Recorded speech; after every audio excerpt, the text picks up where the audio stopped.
The following podcast is part of the Underdog Sports Podcast Network. For advertising information or to find more great podcasts, visit us at www.theunderdogsports.com and follow us on Twitter at RealTheUnderdog. Okay. Well, just for the record, we got the Sunny in Phoenix too. 52 to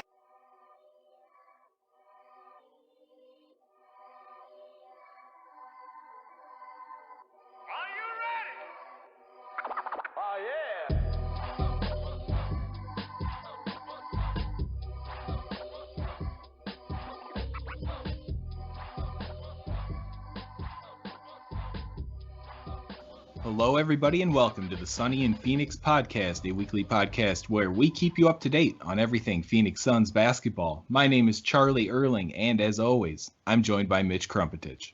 My wife told me to say something different here because it sounds like I've just been copying and pasting my hello from one time into all of the new episodes. So this is something different. And isn't that kind of ripped from the No Dunks podcast? Is that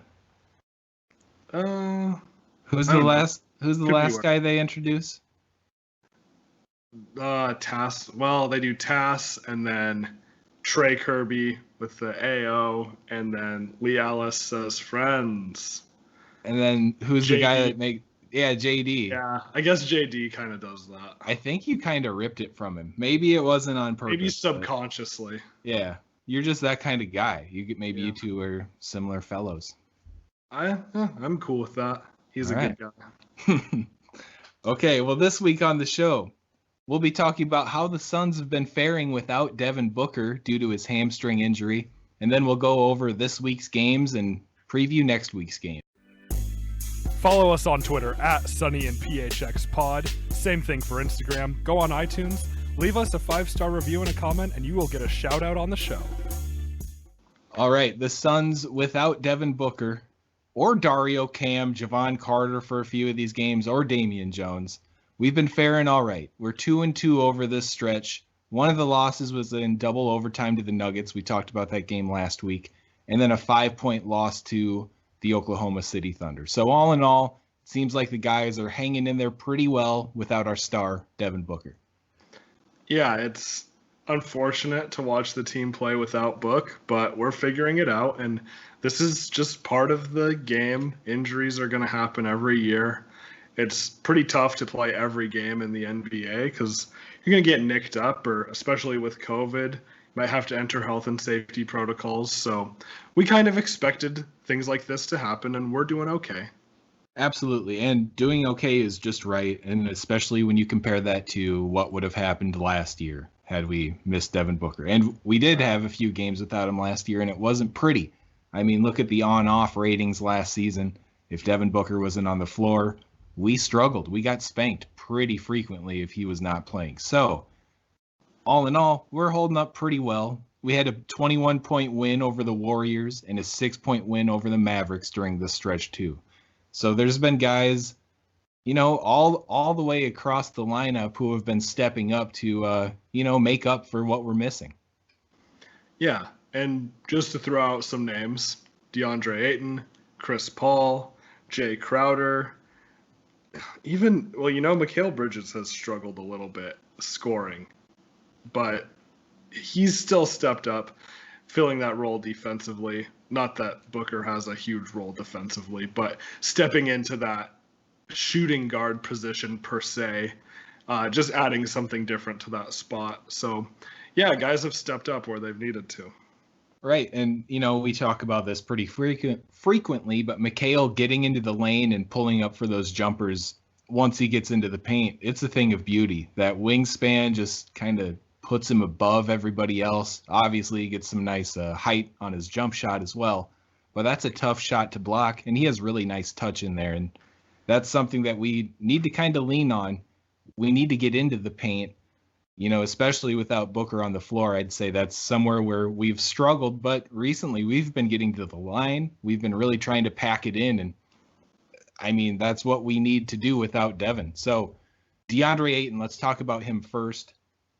He had one poor game here in this stretch, but averaging 13 points per game, almost 14 and a half rebounds, So he's doing his work on the glass. He's cleaning it up. Offensive end, he's grabbing plenty of those too. So we've seen ever since that one stretch a few weeks ago with Ayton where he had just a week of poor games, we're past that, it seems like. It seems like he's really more focused, and we're going to see, more of this. We can excuse one once in a while, but if you get 2 or 3 good games per week out of the guy, it's going to be a whole new team. Yeah, it's great. I think he really stepped up. I know against the Warriors, James Wiseman was coming off of a great game against the Timberwolves in their previous game to playing us. And some people were saying, oh, Wiseman is going to be a real challenge for Ayton. And Ayton outplayed him easily. So that was really nice to see. And then against the Mavs, Ayton was a difference maker for sure. So it's nice that he has stepped up. I did hear that we know about this criticism he's taken, and that Booker and Chris Paul and Monty have just been on him and being pretty tough on him. And he said he actually likes that because he's getting better. He's really listening to what they have to say, and he's getting a lot better. And the numbers are showing for it, and he looks more confident. He's dunking a lot more, finishing alley-oops. He's more in the right spot at the right time. He's playing good defense. He looks good. I love watching him dunk now. We rarely saw it, but he's so powerful down there when he gets, his little sliver that he needs to get up there and dunk. It's so fun to watch. And a cool thing, he was quoted saying that he's been watching a lot of the Lob City Clippers from, Chris Paul, DeAndre Jordan, Blake Griffin. He's been studying that tape, trying to find the angles that those guys were taking to receive the lobs, and that gets me really excited because, if you're a big man, DeAndre Ayton's size, with that athleticism, that has to be the easiest way to score, right? Find a lane to the hoop, jump up and drop it in the rim. Set a screen, roll, easy 2 points. You have to want that, and I want to see like 4 or 5 of those a game. Yeah, I do too. He's grabbed a couple pretty impressive ones. These long lobs that go up pretty high. It's nice to see him just grab those right out of the air, and Chris Paul just kind of throws it up where either Ayton's going to grab it or it's going to go out of bounds, and Ayton has grabbed most of them, so that's been nice. The other thing I have really noticed about Ayton, and I noticed this especially in this last Mavs game, is he has not taken very many mid-range jumpers. He's not settling as much. I think a big part of that is just like a muscle memory thing. He's kind of had to train himself because it was such a reflex.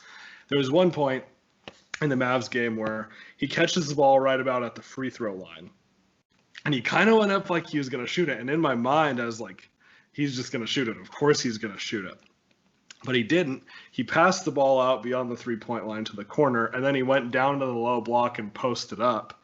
And he got the ball right back and turned around and hit a hook shot. Like, that is exactly what it's supposed to look like. And he's finally getting it, and it was just, like, so exciting to see. Oh, it's beautiful. And he's doing such a good job sealing off the position, it seems like. He's understanding it now. If he catches it underneath the rim, it's an easy 2 points. If he can find a lane for a nice alley-oop and you hit that hard, that's an easier 2 points. And if you play basketball, you like scoring buckets, man. That's the number one thing most people think about when you play basketball. Yeah, some guys say defense first. I play defense. That means you're not that good at offense. That's right. That's exactly right. Yeah. So, it's just so nice to be seeing all of this and talking about difficult alley-oops. To end this Mavericks game, to almost seal it up right before the Crowder three-pointer, Chris Paul threw in a hot one, alley-oop, and Ayton skied up. It looked like he was almost behind the backboard. Not quite, but the angle made it look like that. But I didn't think he was catching it, but he got up and he put it down. And that was nice. Love watching us just beat the Mavericks anytime we can, and we do a pretty good job of it. Yeah. It's been great. And then, Chris Paul, too. Man, his passing has been awesome. His leadership has been great. I mean, I know I am critical of his style of play sometimes, and I think it's just a bias that I have. It's just not the style that I really like watching for the most part, but it's working. So I'm not complaining. You know, do I miss the pace, the fast pace, Rubio-led offense? Yeah, sometimes. But would I rather win games? Of course. Oh, yeah. I don't care if we're running the clock down to 2 seconds every time, every shot clock. As long as we win, that's what matters. So Chris Paul has just been unreal in these last few games. Right, and we've needed him to be unreal to win these games that we've been in. He's been averaging almost 24 points per game and 8.5 assists per. And that's close to what he's been averaging on the season when it comes to assists. But it's been very obvious. Chris Paul is putting this on his shoulders to step up while Devin Booker's out to get these, to make up the points. I mean, that's what needs to happen. We need someone to get buckets, and he's the one who can. He can make his own shot. I mean, I've never seen a guy so frequently, consistently, successfully juke a guy after he gets a switch and put up a mid-range shot over a 7-footer and just net. It seems like it's just every net time. every time. Every time. It's really impressive, and I mean, out of all of his skills, I mean, that's one that's earned him some money in his day. Is just that, you know, you get the switch, you juke him, you finish the jumper, and that's it. That's right. And he did that exact thing you just described to Dwight Powell. And Powell was laughing.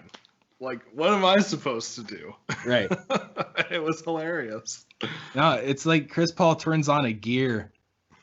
It turns into a new gear, and he's juking faster than the defender can even, like, pick it up. I don't know. It's really impressive watching him at his age just still be able to cook guys like that. Yeah. And I mean, and, you know, doing that over Willie Cauley-Stein last night, he's a good athlete for a near 7-footer or however tall he is. I mean, he can get it over everybody. It's so impressive, and that's why we've won these games. A big part, Chris Paul. Oh, yeah. Well, and then also, you always describe him as the X factor for this team, but Jae Crowder, he is playing pretty well, and I think just the 3-point shooting definitely stands out. That's an improvement over what things were like with our team last year. I know that Bridges is shooting pretty well. Cam Johnson has cooled off a bit, but Jae Crowder is just a very consistent player, and it's been a nice kind of anchor for our team. And especially that dagger that he hit, like you said, toward the end of the Mavericks game. But a big part of the Mavericks game altogether is Crowder hit 3 threes very early on, almost all consecutively, very early in the game. And that kind of set the tone. And he makes a big difference on this team. He really does. And he's been putting up solid rebound numbers lately too, 6.5 per game. I think I may have made a comment about that a week or two ago about how he's been a little light on the glass, but 6.5 per game for him, that's very solid. And I mean, I'm just really happy with what he's been bringing to the table, and he's been feeling it lately. You can see it when they after he's made a 3, he kind of squints his eyes and he goes, you know what I'm talking about? Yeah, he's feeling himself. I wish I could show the listeners, but this is a podcast, not a video. So an audio medium. An audio vehicle. But anyways, Jae Crowder, the X factor, I've been saying it, and I think that's the case. 17 points per game in these 4, and, you know, he gets put back into the starting lineup after losing his spot to Cam, who has been struggling a little bit lately, by the way. So, yeah, it's interesting. This whole lineup, we're going to have to see what happens once Booker gets back, because Crowder's been playing better than Johnson now. And, you know, the guard rotation, the bench guard rotation. Campaign's been hurt. Javon Carter hasn't been playing. I think those are Coach DNPs right there. Mm-hmm. Coach's decision. And then we got Moore, Galloway, and Nader, who are all, you know, playing minutes all of a sudden and, you know, doing some things really well. So there's always something to look forward to when you have a bench this deep. There's always someone who can, you know, step up and impress you. And guys like Nader and Galloway and even more in this last game. Really impressive stuff. Yeah, just their veteran experience, their shooting. Those guys can all play good defense. I mean, this game against the Mavs had many chances to make a comeback or hit a couple shots and stay in the game and, have us not pull away, maybe try to force overtime. But the difference was these guys playing defense. Langston Galloway, Etuan Moore, Abdul Nader. It's really hard not to say Ralph, but I didn't. Jae Crowder, Mikal Bridges, Chris Paul, Cam Johnson even. They're all playing such good defense, and the Mavs kept trying to get guys to switch. Deandre Ayton, got to throw that in there, trying to get guys switched onto Luka, and it didn't matter. The only guy who couldn't guard Luka was Frank Kaminsky, which is understandable, and Frank played 8 minutes in that game, so whatever. Coming off a near triple-double night against the Warriors. That's right. We have to add. Yeah, give him a break. But still, any guy that switched on to Luka for the most part was able to give him some trouble.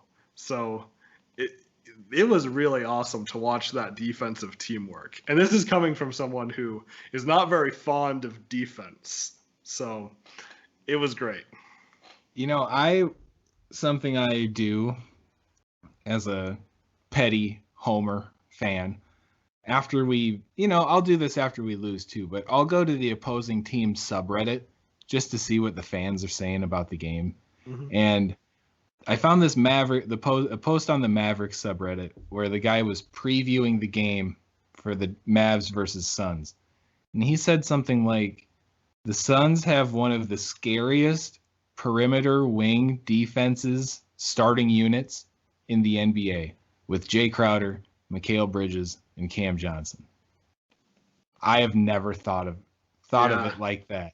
Like, those are guys you can stick on anybody who's not 7 feet tall. Yeah. And you can expect some solid defense played. Right. Yeah, that's a great point. And I think we do need to point out that Porzingis was out, Seth Curry was out. Porzingis is going to make a big difference on that Mavericks team. And could we have contained him? Yeah, I think so. We've done it in the past, but it would have been tougher. He does make a big difference for them. Yeah, and they still can put out Powell, Willie Cauley-Stein, and if you put two of those guys together, and those guys are all solid athletes. So if we have to throw out two guys, then we got Cam or Jay guarding one of those guys, which I don't love, but right. I still think we make them pay on the other end too with that. So that's true. Yeah. All right. Let's talk a little bit more about last week's games before we preview this week's games.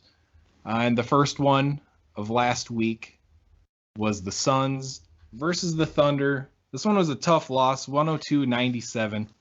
And in this game, is this the one where Deandre Ayton really struggled? Yeah, this was Ayton versus Horford. And Al Horford played a heck of a game and really just he gave it to DeAndre on both sides of the floor. And I think that was a big part of the difference here. Yeah, it was the whole difference, I think, because Ayton only had 5 points on 2 for 7 shooting. He did have 14 rebounds. He got to the line one time. He shot 2 free throws. I guess it could have been 2 and 1s. It could have technically.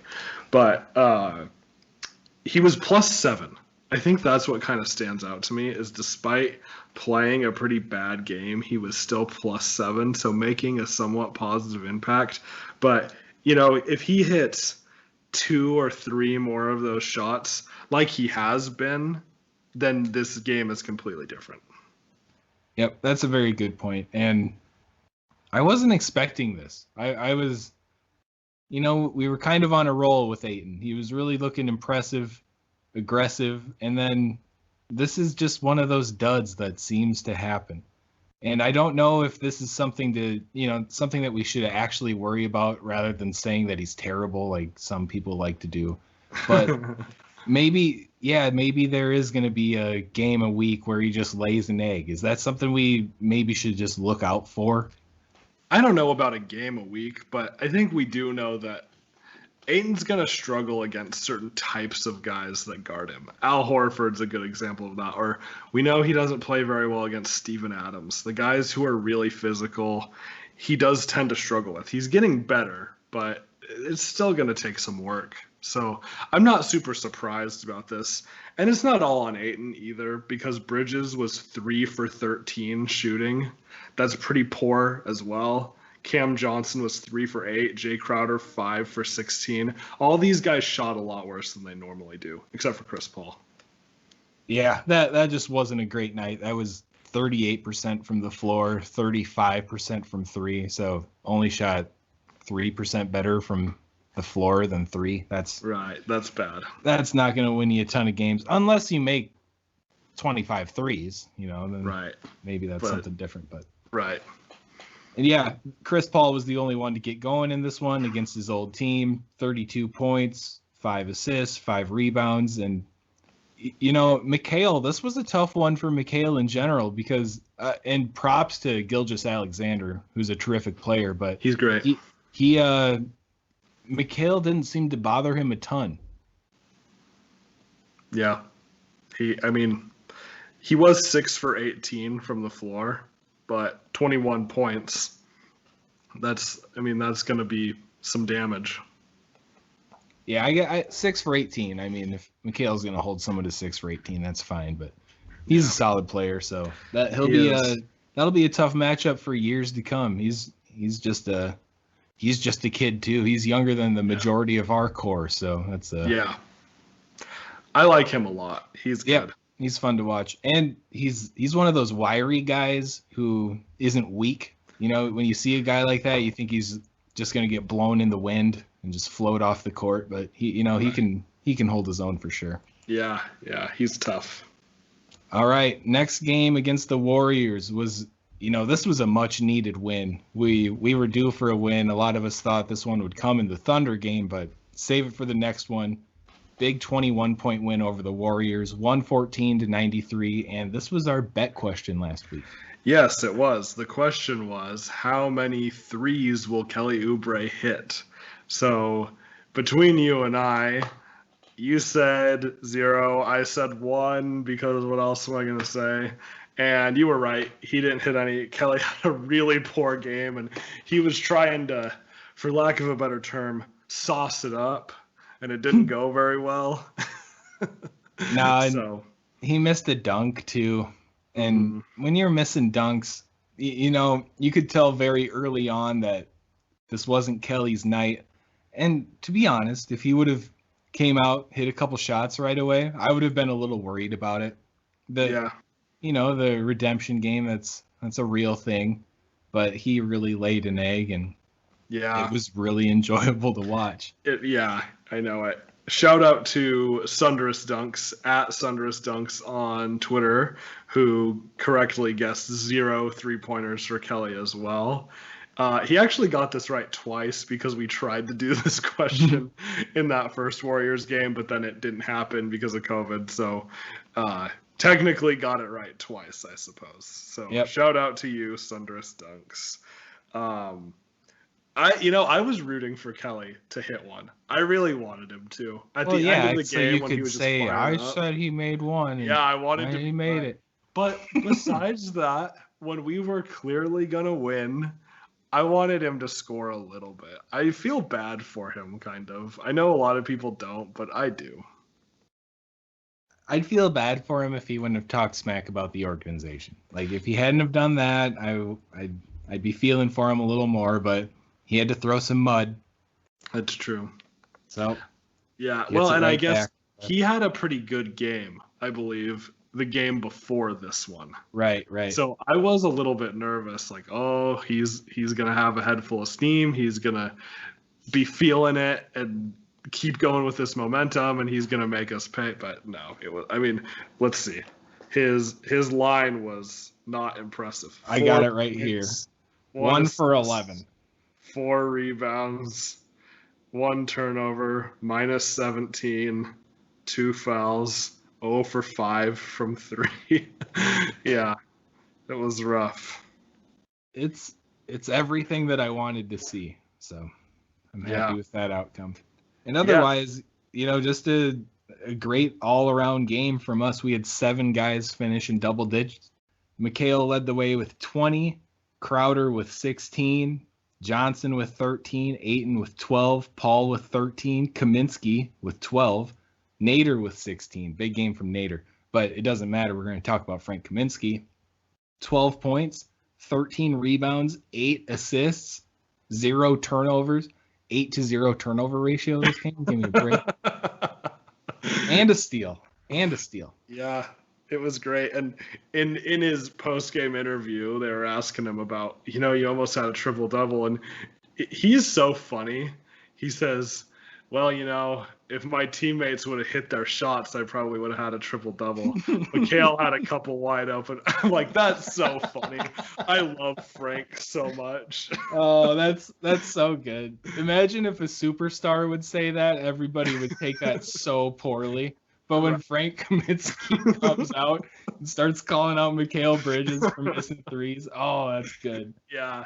That's so good.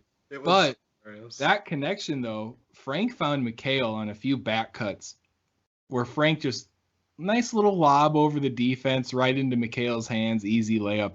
We saw that 2 or 3 times in this game. Just a thing of beauty. So that was really fun to watch. Yes, it was nice. Yeah, I love when Frank gets these good games. They need to happen more often.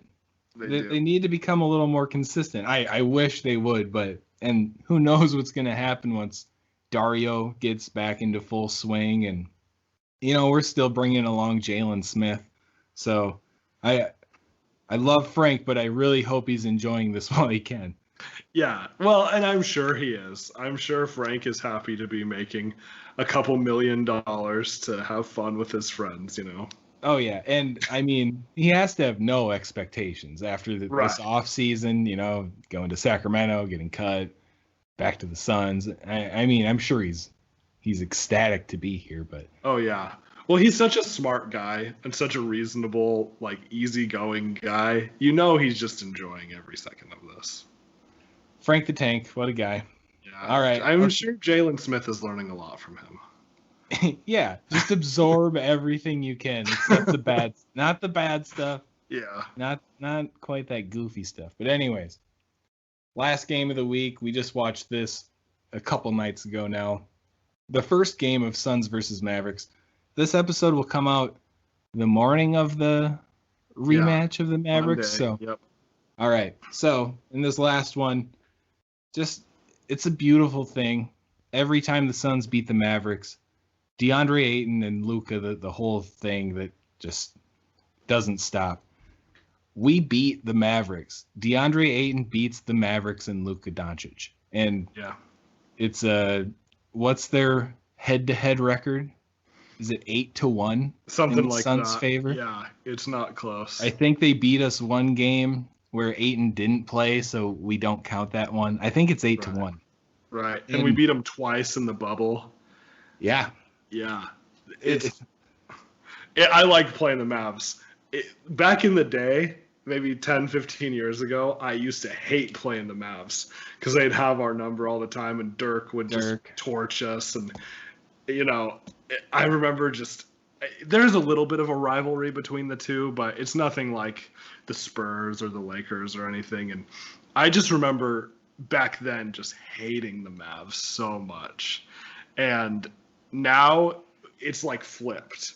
We just have their number. We always beat them. Even when we've been bad in the past, we still beat the Mavs for whatever reason. So it's really nice to have someone's number. Yeah, and as a Suns fan who, the draft hasn't treated us well, we've been pretty poor for such a long time. I don't know. It just makes it feel... I can't even really explain it, what it is, because it's got to be these guys know that all the talk in the sports world is about how the Suns blew it, drafted Ayton over Doncic. Right. And I wonder if some of this, how many different iterations of this team is matched up against Luka. I mean, we've blown this roster apart so many times since then. Right.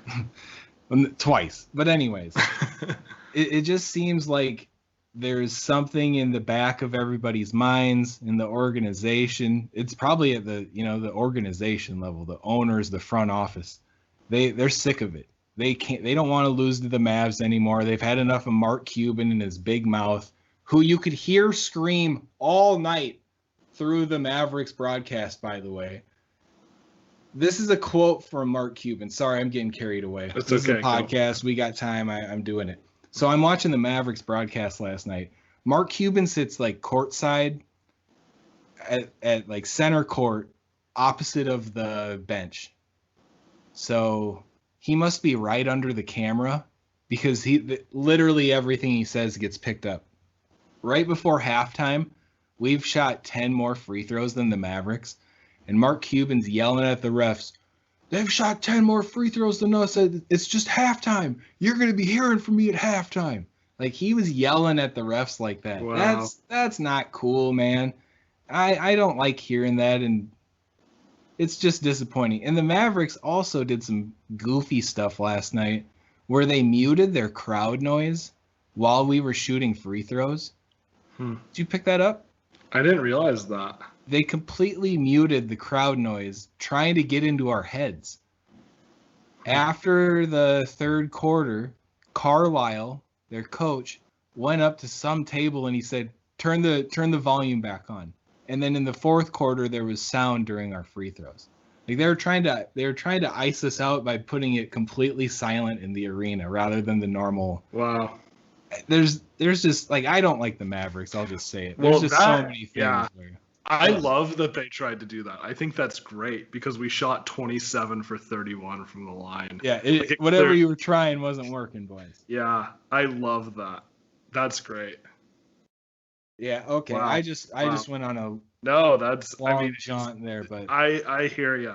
I think a lot of people feel the same way. And I know one thing that's usually frustrating for me when we play the Mavs is Luka usually just gets to the free throw line like 20 times or whatever. I know that's an exaggeration, but he draws fouls so easily, and he plays this like physical style that I kind of like. If he was on the Suns, I would love this, but since he's not, I hate it. Where he just lowers his shoulder and just like rams into guys, and you could probably call an offensive foul every time, or you could probably call it either way every time, really. But it's so frustrating, and he gets to the line so many times. But the refs weren't having it in this game. They even called a technical on Luke at one point because he did it, and they didn't call anything. They called a foul on him, and he was complaining so much that they called a technical, which was great. And the Mavs only shot 14 free throws, and we shot 31. Like, I can't believe I'm saying that it was that way. Usually it's the opposite. Yeah. Luka with 4 free throw attempts and only made half of them. That's fantastic. That was nice. And I think this all gets into his head a little bit. And yeah, he scored 29 points, 8 rebounds, 7 assists last night. But you can see him when he's trying to get into the lane, he stops, he puts up the pump fake, he's trying to get a guy to jump. That's half of his game, is trying to get a guy to jump. Right. But we were doing such a good job staying down on that. And you could see him start to lean into the BS, lean in, draw a bad foul penalty. Mm-hmm. You could see him start doing that. And our guys would back off, put their hands straight up and say, "I'm not falling for that." Right. And that it pauses everything there because he can't come up with a shot from that. He's got to completely stop, put his head back up, and find somewhere to pass. And I caught that happen 3 or 4 times last night. Yeah. And I think that if you just stay down on him, he doesn't want to shoot a long two. Just stay down. Right. Stay down, make him put a shot up over you or pass. It takes easy patience. as that. Yeah. It's simple. No, it's tough. It takes a lot of patience. And I think it's great that our guys were able to do that. I also noticed, so he had 29 points, but a lot of his scoring did not come in crunch time. I believe that at one point he was 10 for 14 from the floor. And he finished the game 12 for 22. So he missed a lot of shots late in the game down the stretch when it really mattered. I mean, it all really matters. The whole game is important. But in crunch time, Luka missed a lot. So I am very happy with how our defense played, especially in crunch time. Yeah, I think the Mavs are just all in all in a pretty interesting position because a lot of these shots that we saw Luka take towards the end of the game when they needed buckets are shots that I'd normally call a bad shot.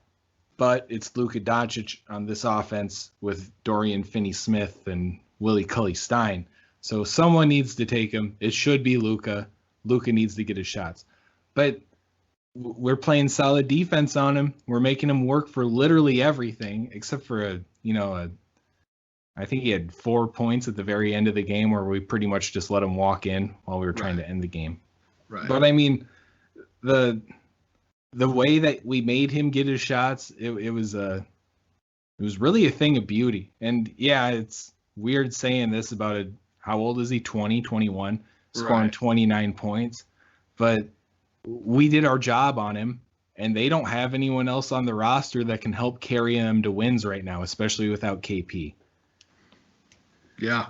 No, he was not very supported in this game. Tim Hardaway Jr. played a decent game, but other than that, he didn't have a ton of help, and it worked fine. It did. So KP missed this game due to being part of a back-to-back. It sounds like he'll be back for the next one against the Mavs. So let's talk about next week's game a little bit here. And it sounds like Devin Booker and Dario could be back for this game today as this episode comes out. Yeah. I think if Booker's back, we should be good. I'm not too worried. We talked earlier in this episode just about, who guards Porzingis, how does that change things? And I think we'll be okay, especially, maybe we get lucky and Porzingis is a little rusty. I know, it's part of back-to-back, so he sits one game, but I think we'll be okay. I'm not too concerned, especially if we have Booker back. Dario will be a nice piece to have back. I don't know how much of a difference he makes in this game, but it doesn't hurt to have him. Right. And, with Kaminsky playing pretty solid over the last few games, it's not going to be a killer if we got to rock Frank out there. Well, because who knows what kind of shape Dario's going to be in after this, because if he did have COVID, that shoots your system pretty good, and 2 weeks off, who knows what kind of game shape you're in at that point. So, and I think that's really why he's still out. There was a brief mention of this on the Suns broadcast last night that he's just getting back into game shape. So I would expect him to be ready any day now. We can hope. Mm-hmm. And the next one after that is Wednesday night at 7:30 against the Pelicans. And the Pelicans are on a 3-7 streak over their last 10 games. We're not much better at 4-6, but Pelicans are sitting near the end of the Western Conference right now. So a team with what seems to be a lot of talent just having some struggles right now. Yeah, and JJ Redick could potentially be traded by this point. It's looking like some suitors are emerging, whether it be Boston or Brooklyn or Philadelphia. So if I had to guess, I'd say JJ Redick will still be there for this game, but you never know. I'm pretty confident about this, but this is also our bet question game. So it's, I suppose, somewhat safe to assume Booker will be back, but we don't know for sure. But in Booker's absence, Chris Paul has been really lighting up the stat sheet, especially scoring. Over the past few games, he's averaged 23.8 points per game, but his season average is 15.6 points per game. So the bet question is, how many points will Chris Paul score in the game against the Pelicans? How about you take the honors on this? Okay. So we know that Chris Paul has a history with New Orleans. When he started his career, he played for the Hornets, who were then the New Orleans Hornets before they went back to Charlotte. So it's a place I imagine he has some fond memories of, that he likes playing in, I would guess. I think he's going to play well, and I think he's going to score 20 points. 20.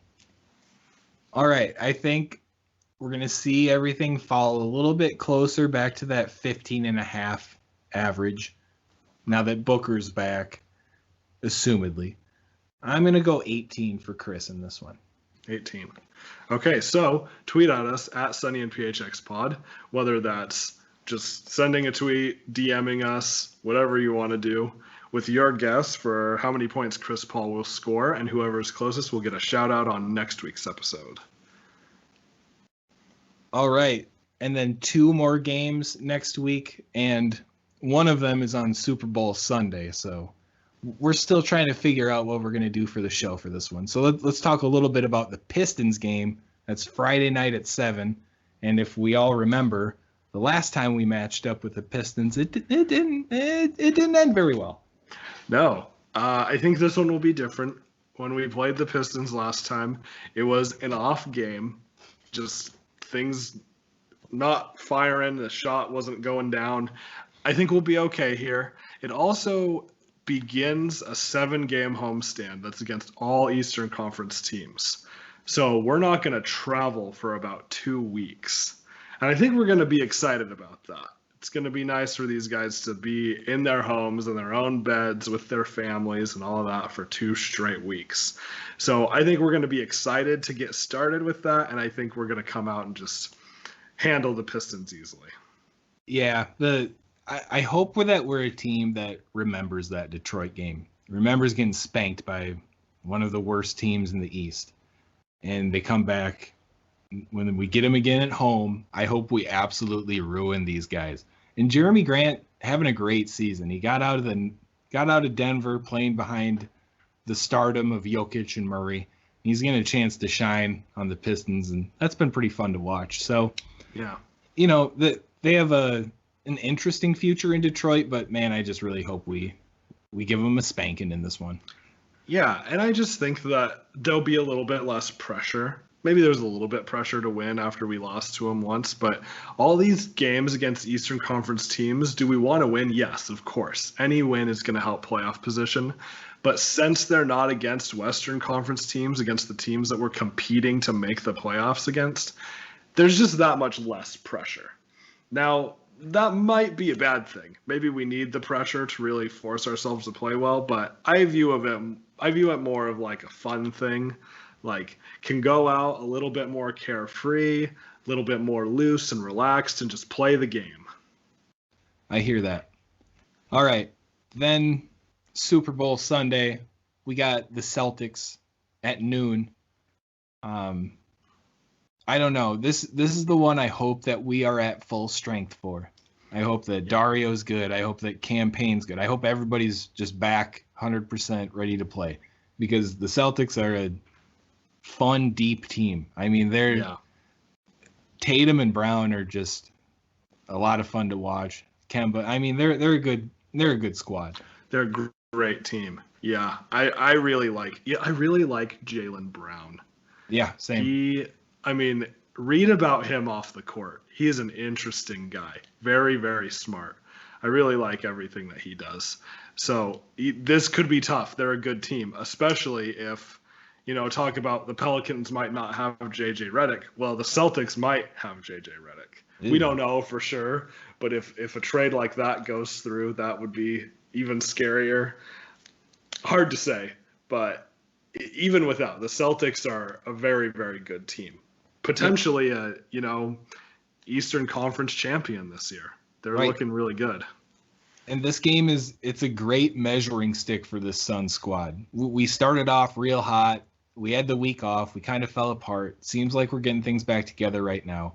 So if we're at full strength for this one, it's going to be really nice to match up against a team who is consistently good over the last how many years. They're consistently good. Right. How do we match up against them? Because I'm not trying to talk smack about the Mavericks or the Warriors or the Pelicans, but they're not Celtics level. I want to see how we are against them. And we haven't played the Lakers yet.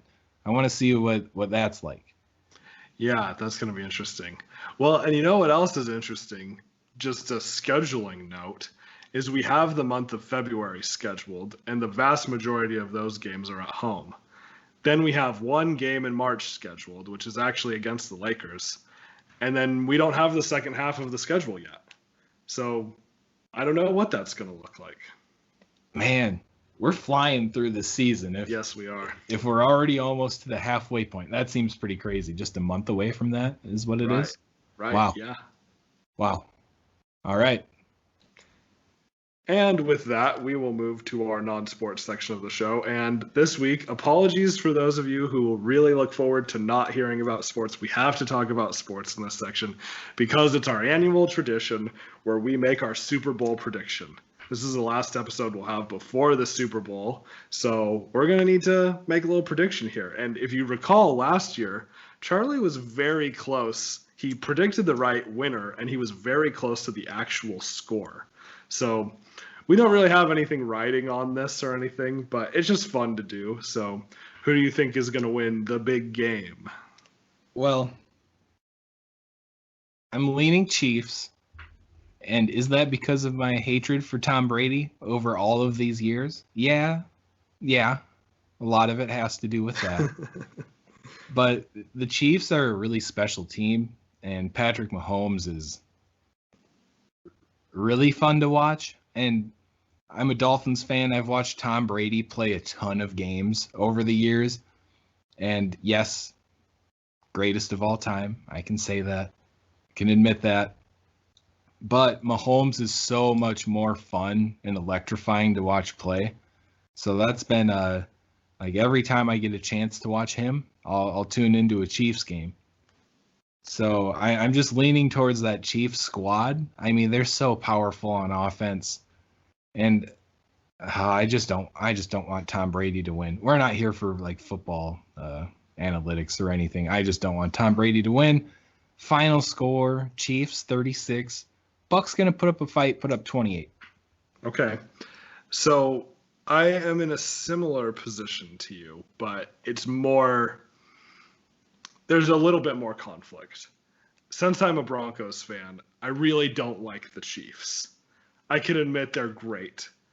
Patrick Mahomes is special, and that's frustrating, but special nonetheless.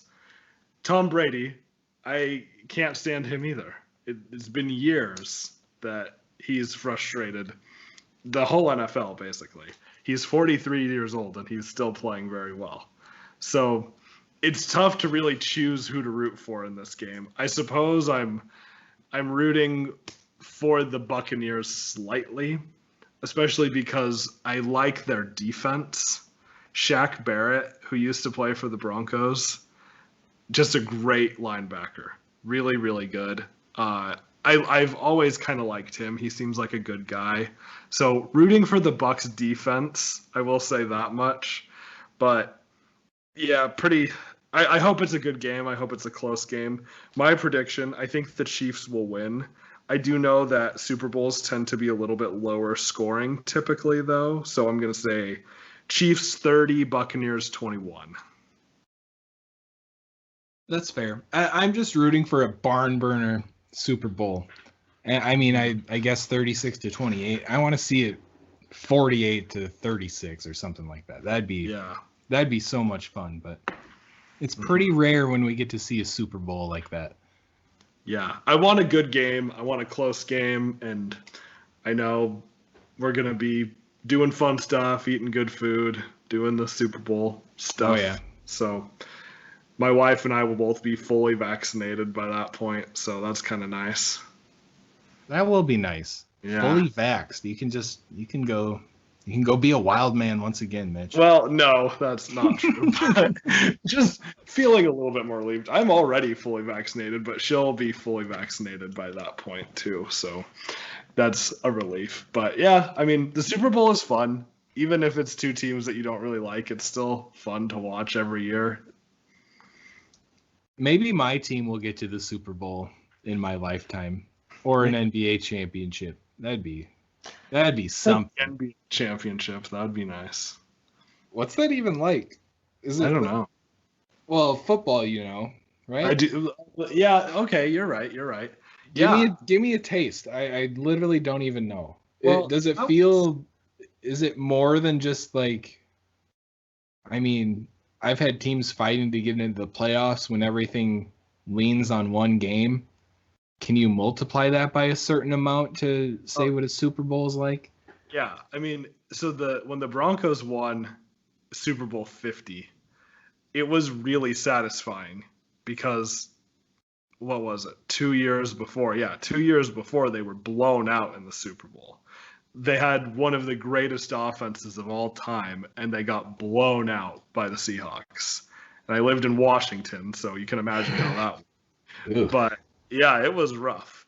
So, going into that Super Bowl 50 season, I would say my expectations were a little bit lower. And I was nervous. I didn't really want to talk about it very much. I was just like, let's just see what happens. And I remember the AFC Championship game was against Tom Brady and the Patriots, and it came down to a 2-point conversion. The Pats had a chance to tie the game if they would have converted. They would have tied it 20-20, and it probably would have gone to overtime. And who knows where it would have gone from there. But, I mean, that no-fly zone Broncos secondary with Talib and TJ Ward and Darian Stewart and Chris Harris, those guys were so good. And I remember, I forget who it was, one of them picked off Brady's pass so that they didn't score the 2-point conversion. And that's how we got to the Super Bowl. So that was huge. And then going into the game, I mean, I couldn't think of anything else the entire day. And you know what the Super Bowl is like. Like, it's a whole week, 2 weeks basically leading up to it where you don't hear anything else. Right. So then the game actually happened, and it's just like, I was excited. I was so thrilled the whole time. And I was like almost euphoric for the days and weeks after. Oh, I want that in my life. Yeah. So bad. Just one time in my lifetime. Right. It's That's awesome. all I'm asking. And it makes it all worth it too, because ever since then the Broncos have been like either mediocre or bad. And like when I'm watching them get blown out, like this past year they lost to the Bills like 41-13 or something. I'm like, well, they won a Super Bowl 5 years ago. It's fine. Yeah. It's like the Shaq rings argument. Right. You always got that to hold on to. And yeah, I wish I had that in the back pocket, but maybe the Dolphins or the Suns. One day. One day. During my life, please. One time. Yeah. All right. We thank you guys for tuning in. Check us out on social media at Sunny and PHX Pod. Let us know how many points Chris Paul will score against the Pelicans, or give us your Super Bowl predictions at Sunny and PHX Pod on Twitter. And we thank you guys for tuning in. We'll see you again next week. Go Suns.